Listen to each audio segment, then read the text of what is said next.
Today, we're digging into a story where incredible courage faced down, well, immense skepticism. And it didn't just face it down, it fundamentally changed how a nation saw its own people. That's right. We're taking a deep dive into the 54th Massachusetts Volunteer Infantry. Just an extraordinary journey. They were the first African-American regiment, really, formed in the Union Army during the Civil War. It's a huge moment. Yeah. And our mission today is to unpack how they came together, that incredibly tough mission they got at Fort Wagner, and how their immense sacrifice turned into this really powerful symbolic victory. It shifted public opinion, sparked this whole movement for freedom and equality. We'll be drawing on some great sources that really detail their legacy. It's a fascinating story. You know, when they first formed the 54th Massachusetts in early 1863, it was seen as, well, a groundbreaking experiment. Right. I mean, the Union Army had never officially done this before, forming a whole regiment of African-American soldiers. It wasn't just about military tactics. It was a big social gamble, really, given how skeptical so many people were. And under such scrutiny, it wasn't just groundbreaking. It was like they were under a microscope. Yeah. Our sources really highlight that these soldiers were led by white officers. Yes. And the most famous one was Colonel Robert Gould Shaw, who was, incredibly young. Just 25 years old. 25. Think about that pressure. Commanding this unit that, like you said, the whole country was watching, and as the records say, with a really skeptical eye. What does his youth kind of tell us about the leadership challenges there? Well, it suggests a massive weight of expectation, right? Not just on the men themselves, but on the officers, too. They had to actively defy these widespread biases. Yeah. And for abolitionists, and for African Americans especially, the 54th was more than just some military experiment. It was this huge symbol of hope. They were so eager to prove their courage, their loyalty, their commitment to the Union. And the men who signed up, they were quite a diverse group. Where do they come from? All over, really, across the northern states, even from Canada. It was a mix free men, but also formerly enslaved men who'd made their way to freedom. So despite all these doubts flying around about whether they could even fight, these soldiers were training like their lives depended on it, which, in a way, they did. Absolutely. They weren't just training for battle, they were training to tear down a stereotype. They pushed themselves relentlessly. You can sense this fierce determination to silence the critics and actually make history. What really stands out about that training period? I think it's the mental side of it, the sheer fortitude. They knew they couldn't just be good. They had to be better than anyone expected. Right. Exceed expectations. Exactly. And by July 1863, all that hard work, it paid off. They were deemed ready for combat. But the orders they received were daunting, to say the least. Fort Wagner. Fort Wagner, lead an assault on it. And looking at the bigger picture, Fort Wagner was this really formidable Confederate stronghold. It guarded the entrance to Charleston Harbor. So strategically vital. Hugely important. Taking it was a key Union goal. And the fort itself, it sounds like attacking it was almost suicidal. Yeah. What did the sources say about the defenses, the odds they faced? Oh, the descriptions are pretty stark. It was surrounded by sand dunes, treacherous ones, deep trenches, marshland. It was built to repel attacks. Heavily fortified with cannons, defended by experienced Confederate soldiers.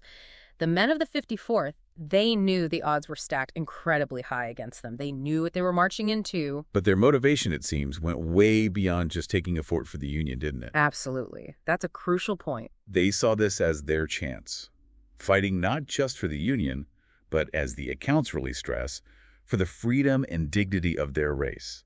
That adds such a profound weight to it all. It really does. It gave the mission this almost sacred feel.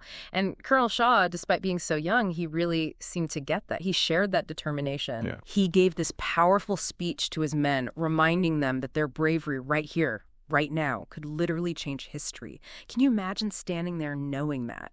It's hard to fathom. Which brings us to that evening, July 18th, 1863. The regiments gathered near the fort, getting ready. The sun's going down. They start marching through the dark sand. The atmosphere must have been just intense. Cannon fire lighting up the sky, the roar of artillery. And then the charge itself.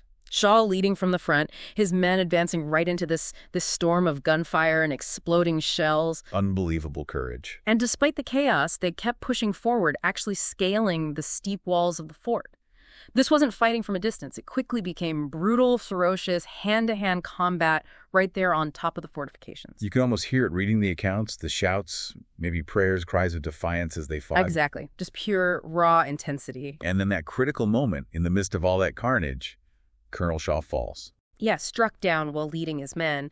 But his falling didn't stop them, did it? His bravery, even in death, seemed to just galvanize them. It spurred them on. It absolutely did. The soldiers of the 54th kept pressing the attack. They reached the walls. They fought with incredible valor. But in the end, they were repelled. And the cost. Devastating. Just devastating. Nearly half the regiment killed, wounded, or captured. From a purely tactical standpoint for the Union, it was a defeat. A clear defeat. But this is where the story takes that incredible turn, isn't it? The paradox. Precisely. How does a tactical loss become this huge victory? Because for the 54th and for the whole struggle for racial equality, the assault on Fort Wagner was a profound symbolic triumph. Okay, explain that. How did that happen? Well, their courage, their discipline under the most intense fire imaginable, it absolutely silenced the critics. It shattered those racist myths that black soldiers wouldn't fight or couldn't handle combat. They didn't just show bravery. They showed discipline, tactical capability. Exactly. Their disciplined advance, holding their ground in that vicious hand-to-hand combat, it directly refuted those specific prejudices about their military abilities. So it wasn't just about winning the physical battle. It was about winning the argument about their very capacity as soldiers and men. You've got it. And the impact was immediate. Newspapers across the North suddenly started praising their heroism. The whole narrative began to shift. And did that translate into anything concrete? Oh, absolutely. Their story directly inspired thousands of African Americans to enlist in the Union Army. This provided a significant boost to Union forces right when they needed the manpower. Wow. So a direct military impact stemming from that symbolic act. Yes. And beyond the enlistment numbers, their actions had this huge influence on public opinion about emancipation itself and about the essential role African Americans were playing and could play in the war. It wasn't just abstract courage, it was proof. It strengthened the North's resolve to see the war through and end slavery. It changed hearts and minds. It really did. And that legacy, it's lasted. It's been immortalized. Monuments, books, and of course, that famous 1989 movie, Glory. A powerful film. It is. And the core message from the 54th story is just so strong. They proved that courage has no color, that freedom is worth any sacrifice. Their story is this incredible testament to unyielding spirit, to determination, sacrifice, and that ongoing fight for justice. It still inspires people today. It's just an incredible chapter, the 54th Massachusetts.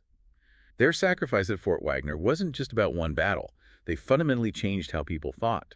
They cemented their place as this catalyst for equality, this enduring symbol of courage. And what's really fascinating when you step back is how sometimes a tactical loss, a defeat on the battlefield, can spark something much bigger. A symbolic victory that resonates far longer. Exactly. Changing hearts and minds long after the fighting stops. Which does make you wonder, doesn't it? Thinking about it now, what other moments in history, maybe battles that seemed like losses at the time, actually served as these crucial turning points for a larger, more lasting cause? That's a great question to leave folks with. Something to really think about.